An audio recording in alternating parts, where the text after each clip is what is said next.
Hey, it's Jason from Fraser Valley Rose Farm. Let's go have a quick look at the earliest roses to bloom, at least in my climate. Always one of the earliest. This is Prairie Peace, and I hope you can catch some of the blends of pink, yellow, sort of salmon before it settles out on a buff yellow color. I'll get you some other close-up pictures because it really is stunning how much the colors vary throughout their bloom period on this rose, but the overall effect on the shrub is just stunning because it just covers itself with blooms over this very early period in mid-May in my climate.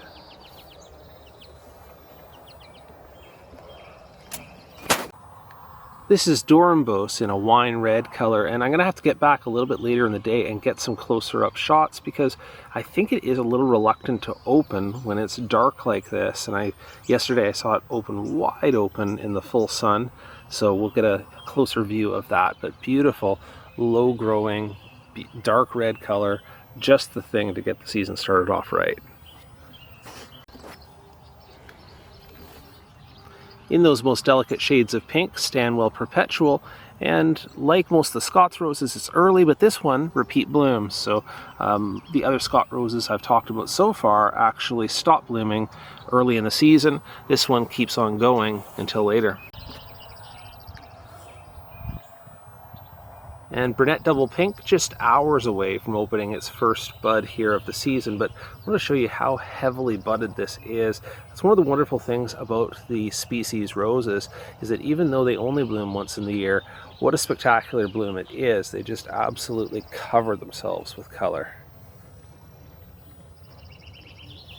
Not too far behind at all is the rugosa roses, the Korean beach roses, and they are repeat bloomers as well. This one, Blanc double to Coubert, beautiful and well known for its fragrance, which is just punch you in the face strong. Wonderful to have it in bloom already.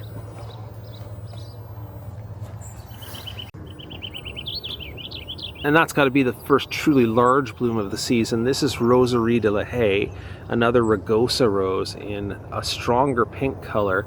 And just look how large and commanding this shrub is in the landscape.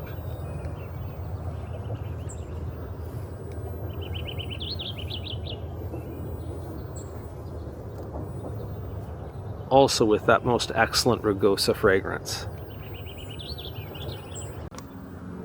And showing up at the same time in the landscape as the earliest of the roses, this small tree is a red horse chestnut. Always a great background at this time of year.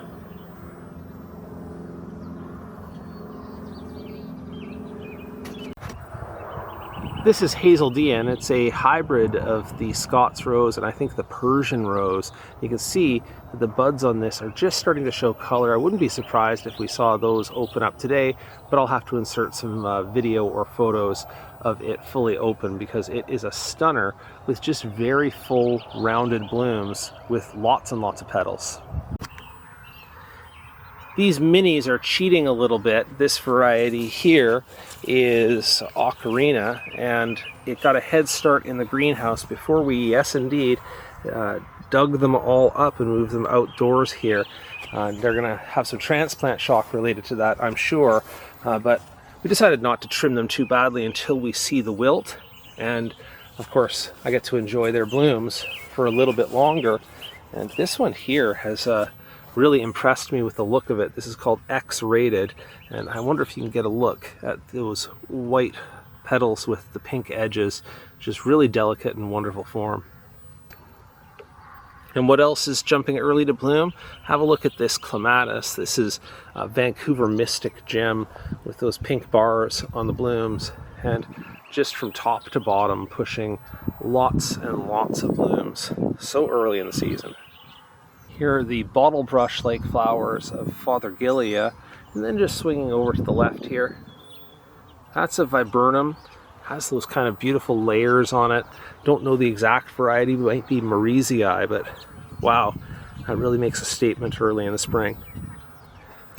Very favored by pollinators, this is the straight species Scots Rose, with the white flower and yellow centers, wide open for ease of visiting by pollinators, and this is makes a real statement in the garden.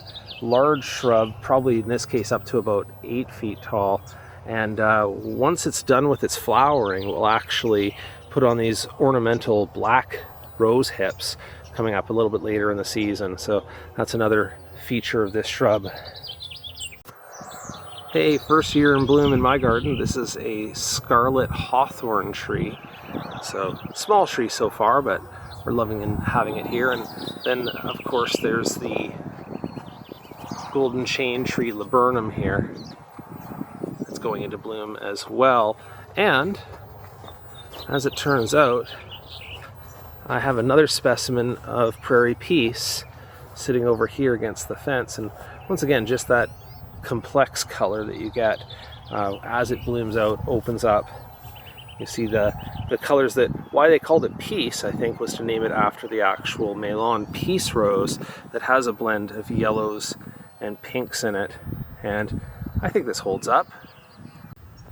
And just on a total side note, as we talk about own root roses coming back from the winter, and if you see that damage, you might be tempted to look at something like this and say, give up. But looking at the far bottom left of the frame here, you can actually see this red shoot coming up from well below the ground line from the roots of this plant. And because it's an own root plant, that's not a rootstock sucker, that is the plant trying to recover. What are its prospects? Let's go have a look, because I have some other examples. This tea rose, Madame Antoine Marie, is marginally hardy to our climate, so I actually gave up on it. I literally actually dug this up 2 weeks ago and then went, oops, because I saw the red shoots emerging from lower down on the rootstock. So I plunked it back into the ground, and look at what it's doing now. But that's not even the furthest advanced of some of the ones that were killed right back to the ground. This shrub rose, Incantation, was literally killed right back to the ground this winter. A month ago, I was considering whether to leave it in or take it out, and I'm glad I left it in because it has staged quite a recovery, just bouncing straight back up from strong roots below the surface, even though the top growth looked like it was just killed right back by the winter. Young plant, so it didn't have the resilience to hold its above ground parts, but it was holding some energy in reserve, that's for sure. Well, that should do it for a quick overview of what's in bloom on the farm today. Mid-May, so it is very early days. We'll have lots more tours to come. And sorry I haven't had a whole ton of time for videos recently. We just had a lot of farm projects to work on, including moving those miniature roses into what used to be the cut flower garden. And of course, because we're not growing cut flowers there, I'm going to be using this patch of land here to direct sow some cut flowers for this season. So that's a project to come, but we've already started on plant propagation, and we have lots of other farm projects to show you for the season, so I hope you'll stick around for that. And thank you for your time today, and if you have any comments or questions, drop those into the comments below the video. I'll see what I can do to help.